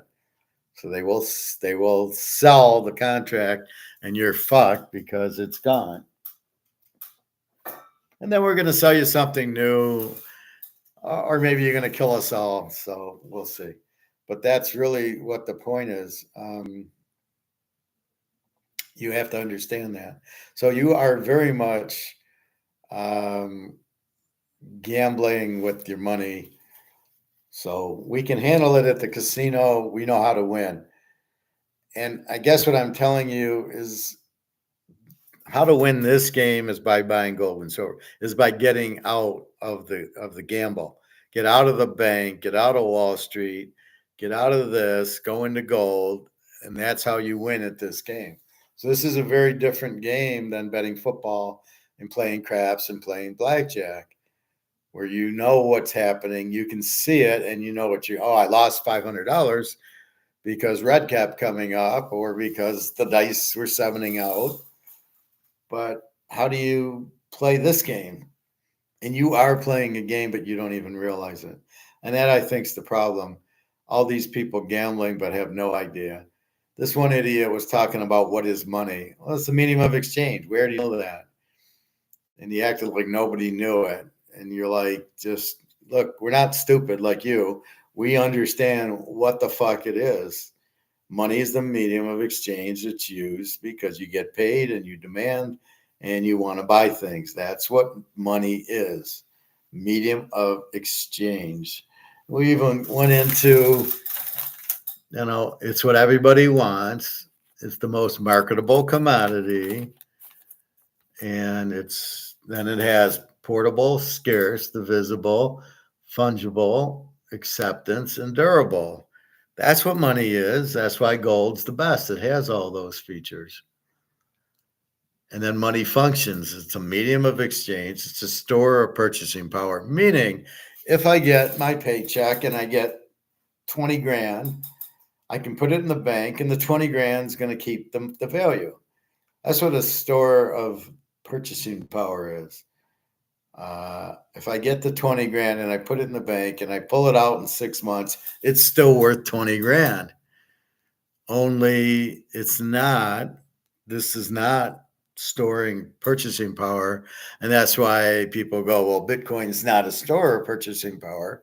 Because if you have Bitcoin and it's at 61,000 now, in 2 months, it might only be worth 30,000. It didn't store my purchasing. I had 60, now it's 30. It didn't store it. Gold stores it. Gold, you buy $20,000 worth of gold today, it's worth more than 20 grand in 6 months. And that's what's purchasing power. That's what stores. But that's what money is. We've gone over that several times. We'll go over as much as you want. So I don't understand when the people are so like, nobody knows. Nobody knows. Nobody understands gold. Nobody understands paper or physical. It's insane. Greg and John, yeah, the Bears are taking Caleb Williams and Drake May is second pick. My brother-in-law says gold is worth nothing to him. He says you're crazy. All right, well, where is he? Tell him to come on in and we can have a conversation. I don't care that he's in law. That's not finance. Gold is worth nothing to him. What does he have? He's sitting in this? Or he's in Bitcoin? What is he gambling with? I'm gambling with gold that I can't lose. What is he gambling with? So let's, okay, I'm mad enough to have a conversation with it. I like that because I know I'll prove him wrong because I'm stoic. I know I'm right. And you're not going to talk me out in the fact he's got a law degree or whatever. Why would gold be worth nothing to him? They can't print it. You can print this to zero. You can't print gold. Gold can't lose its value. Number two, you have BRICS coming out with all the BRICS currencies and you're going to get off the dollar, and the dollar has $21 trillion printed. Does he not think that hurts the value if you print a lot of them? And then, so what does he think? Does he think the dollar has value? So these are good questions. Where is he? Bring him on. Tell him the professor would like to have a word with him. He can come on as you or as Greg and John brother or whatever he wants to. See, this is the problem. They'll say I'm crazy. Okay, prove it. I'm proving my case every day. The Titanic and gold and da da da da da. Gold can't be printed, and meanwhile, gold's almost 2,400. What's the dollar worth? Oh, nothing. So, are you in the dollar worth nothing, or are you in gold worth 2,400? I'm crazy because I'm telling you the truth. Because I'm telling you exactly what's happening to your money and what's exactly happening to gold. So, he sounds like a communist. He calls me crazy. Has he ever met me? Does he know anything about me? So he just wants to say I'm crazy because he really, because I like gold, I'm crazy. I ask him what all the central banks are doing. Ask him what China, Russia, and India are doing, and Saudi Arabia. They're buying. Putin's got 30,000 tons of it. So the gold's worth nothing to him, but to Putin, he's got 30,000 tons of gold. So it must be worth something to him. China's got 60,000 tons. It's worth something to them. India, Saudi Arabia, Zimbabwe went on a gold-backed system. It's got a value to them. South Africa. So somebody likes gold. All the central banks in the world, but the U.S. are buying gold. So, okay, so I got 50 people on my side, and what is he saying? So, okay, I'm crazy. I can live with that. I know I'm not. I know I'm 100% correct. What is his basis? See, if you wanna fight with the professor, you got to come and bring a story. Why am I crazy? Why gold is worth nothing to him, but the 2380 that I just said, what is that? Now, yes, it's in paper, but what does he think this is worth? Is that what he's in, or is he in a Bitcoin? He's one of these Bitcoin crazies who think that's not a Ponzi scheme. Is he in baseball cards? Does he buy gold? Does he buy Rolexes? I mean, what does he understand anything about assets or money? He's a cowboy and drinks heavily. Yeah, he must be. Well, invite him on. Tell him the professor would like to have a talk with him. You're calling me crazy. I would like to. I will. Well, I don't need to defend. You hear it from me almost every day. What reality is. So, okay, bring me your game. But I guarantee you I will win because you can't print gold and you can print the dollar. And that's what I'll take to the bank is you can't print it. This is why this Mahomes is worth something because they only made 50 of it. Does he have Mahomes cards or is he not that intelligent?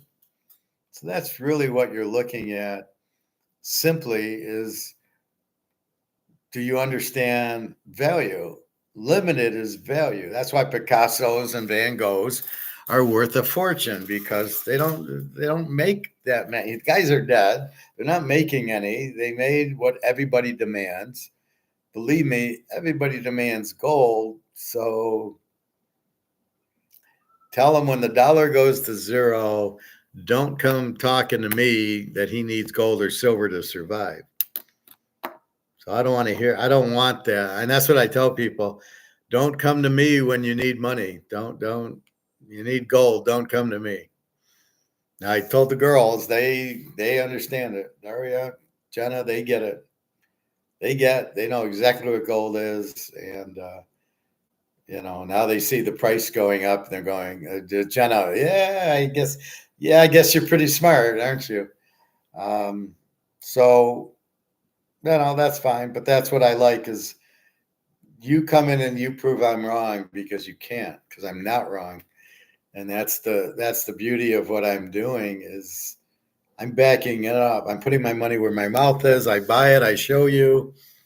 So would you rather have this shit or gold? I mean, it's very easy. What are your alternatives to this? You want to keep it? Well, good luck with that. You want to go into euros? These are worthless. Good luck to that. You want to go into Rolex? I would respect you because it's an asset, or the Mahomes card or the Mantle card. But still, I want to be in a lot in gold because it's money. And you're going to need it. When shit hits fan, gold becomes shit. So anyway, that's what I see happening. And I'm not guessing. I'm 100% positive that's the route to go. What I was just saying is that's what money is. So Bitcoin's not accepted. It's not what everybody wants, and that's where they go with it. But and the beauty of gold is there's no taxes with it. I'm not paying. You put money in a bank and you got to pay. I'm getting 5%. I got 100 grand. I made 5,000. Well, I got to go pay income tax because there's income because I made money. I got to pay income tax. Now with gold just went up. Gold goes up 50 cents. I make a lot of money. I don't pay a nickel in tax. Nobody knows I got it.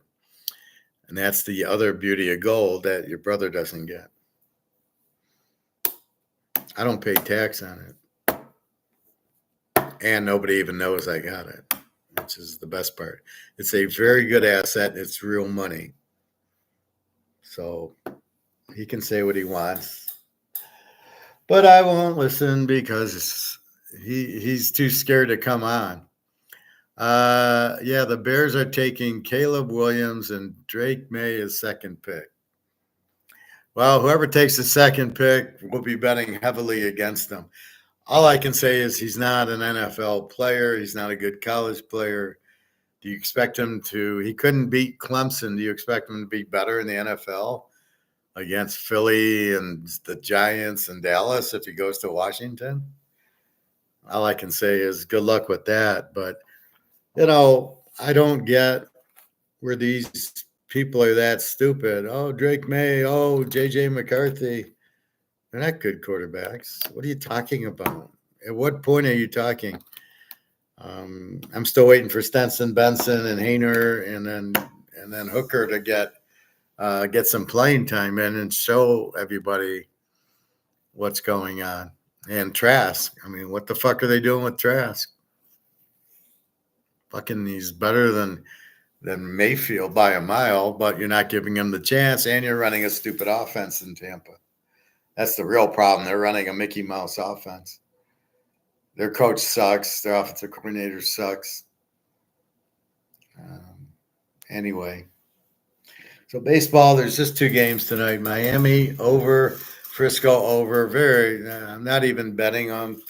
I don't know the pitchers. I don't know the hitters. I don't know what averages are not accurate. A pitcher with an 8 ERA is shutting out teams, and pitchers with 2 ERAs are giving up 8 runs, like the Tigers yesterday. Scoville with a 1.5 ERA gives up 7 runs. Oh yeah.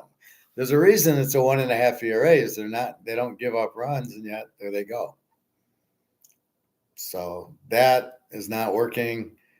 We're smart enough to realize it, and we'll figure out something else.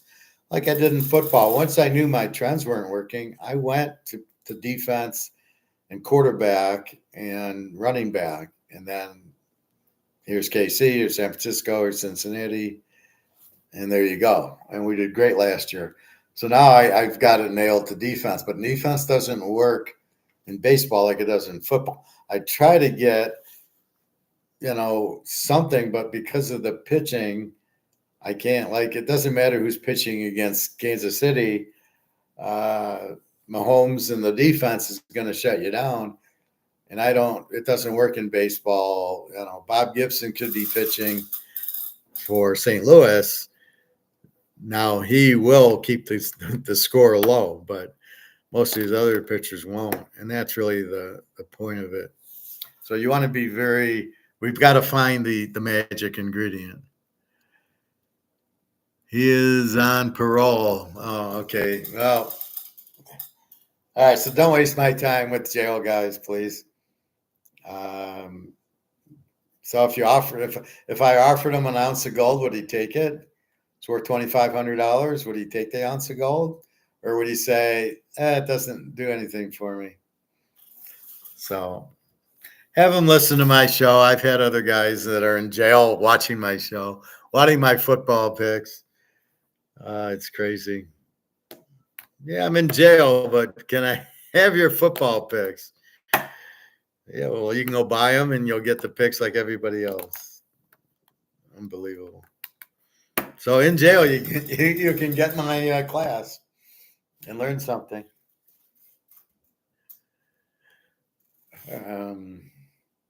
Yeah, I'm curious. Offer him an ounce of gold and see what he says. So tell him I'll give him an ounce of gold for $2,500. And if gold is worth nothing to him, now is gold worth nothing to him because he's in jail or he's on parole, and that's why, or what? I don't know. We will see. But gold's worth a lot to us. Yeah, because he's in jail, it won't help him. Yeah.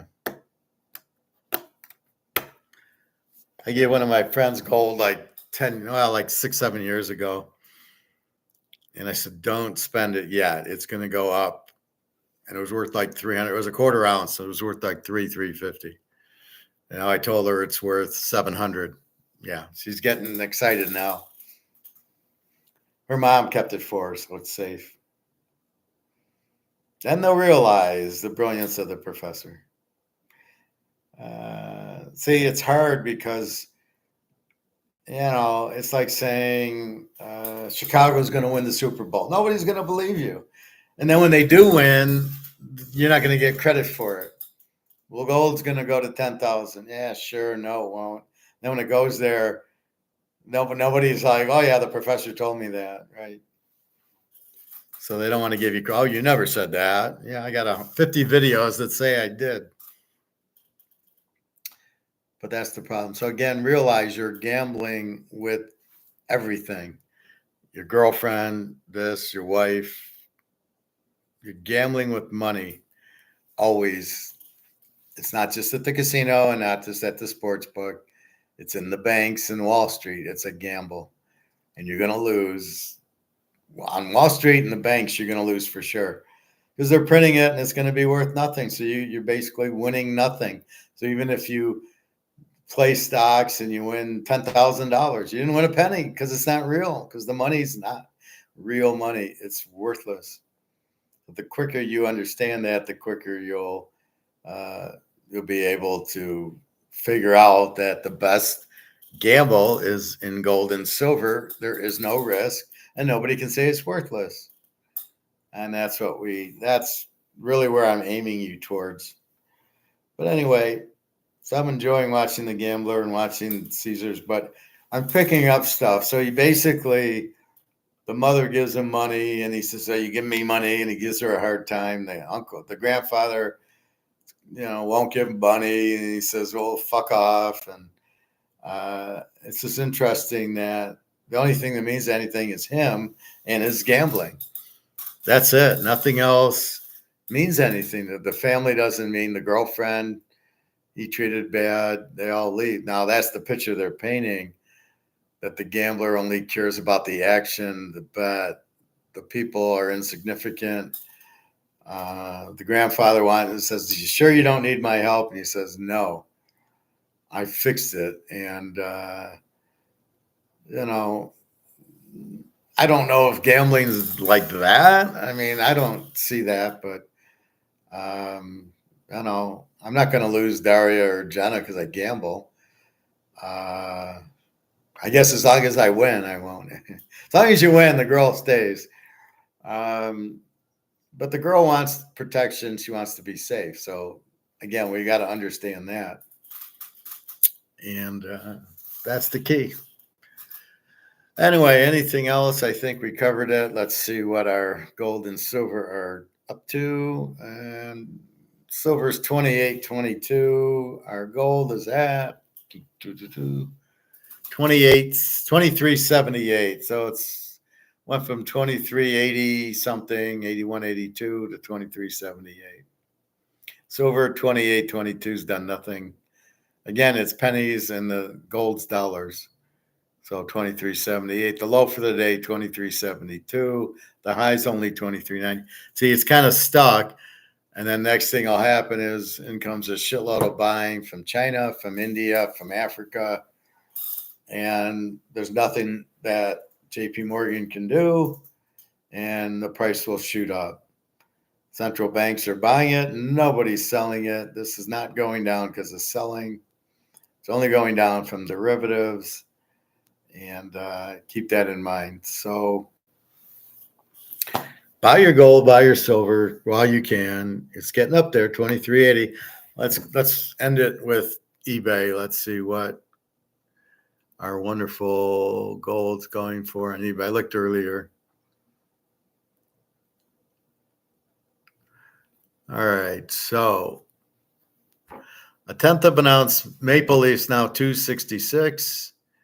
A quarter ounce maple leaf is 632. A quarter ounce Krugerrand 639.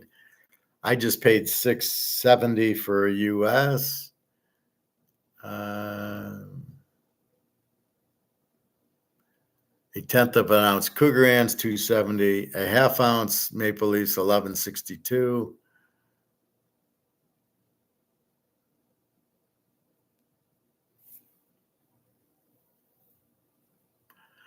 And here a half ounce Krugerrand's 1245. Our Montana's still at 125. The silver bullion 3724. A 1 ounce Eagle's 2411, which can't be right because it's 2378. They're marking it up more than $30. The 1 ounce Maple Leafs 2470 is more like it. The 1 ounce Krugerrand's 2457. That's more like it. Here's a good card. My Maze card, 85,000 for a PSA 10. I have the card. I got to get it graded. But it's a 10. Now, I don't know. He didn't get 85,000 for it. A 1 ounce Eagle, 2476. So one auction's 2410. The other auction's 2476. Half ounce 1305 for the Eagle. A quarter ounce 670 for the Eagle. A tenth of an ounce 275 for the Eagle. So you can see kind of where they're at. And it's weird. One auction and,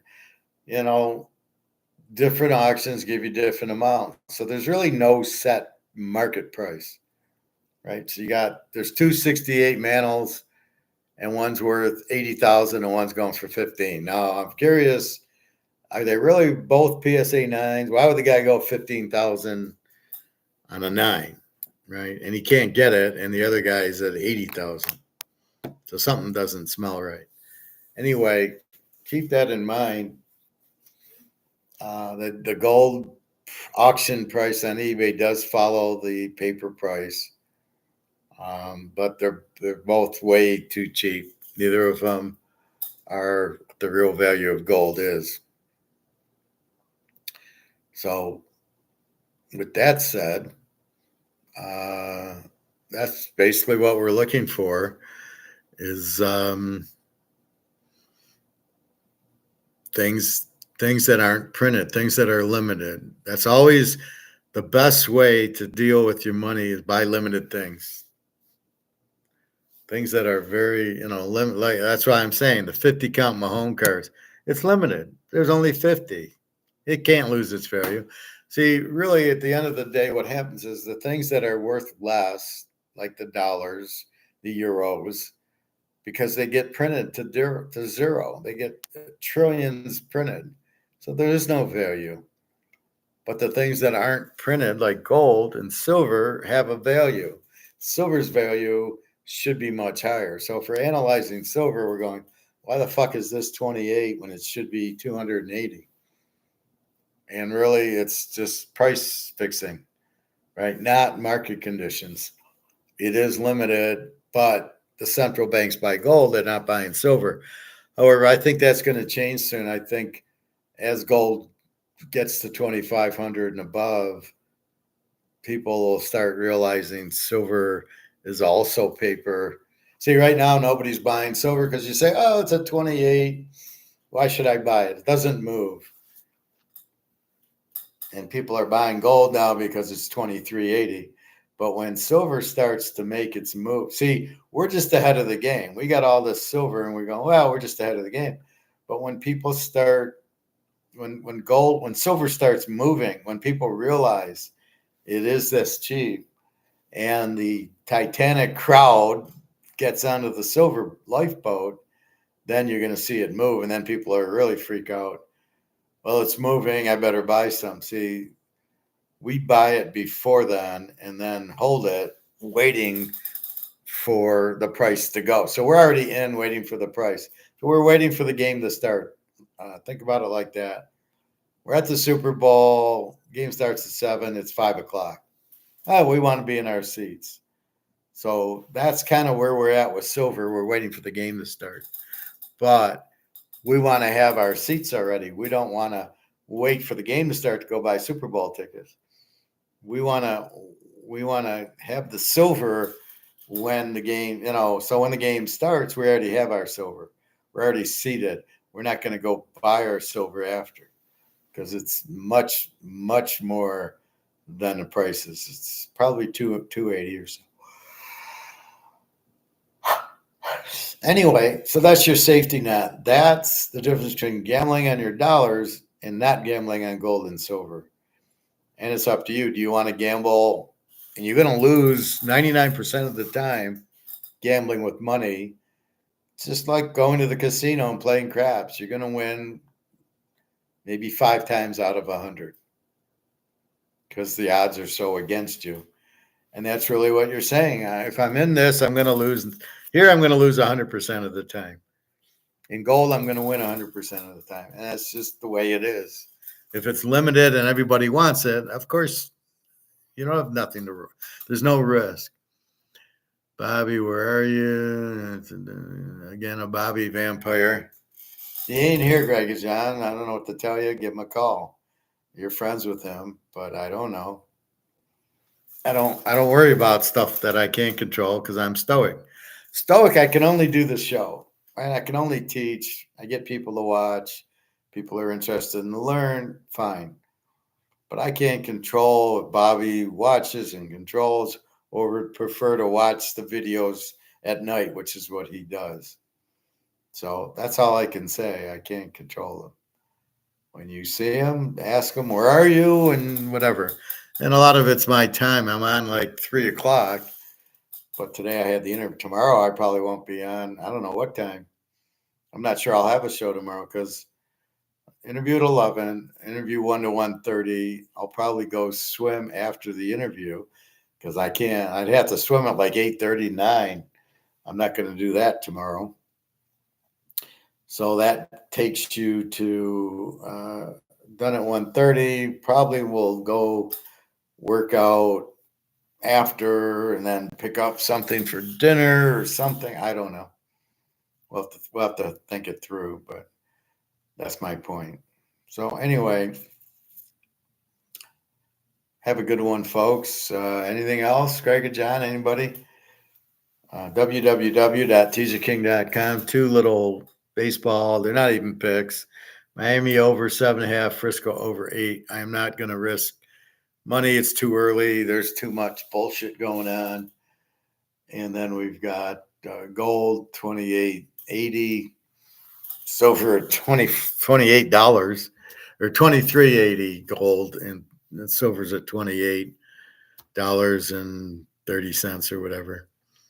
So just you're waiting. So keep buying and then just wait for the price to go up. And again, you can only be stoic. You can only control what you can control. I cannot go buy the gold. I can't control the price. Certainly, I don't control it by buying it. So if there's no price control, I just hold it and wait for the price to go up. And then I can decide what to do with it. But I'm really not into the profit taking or this, because I find a banker for this. There's no point in it. Okay, Greg and John. Well, have a good night, everybody.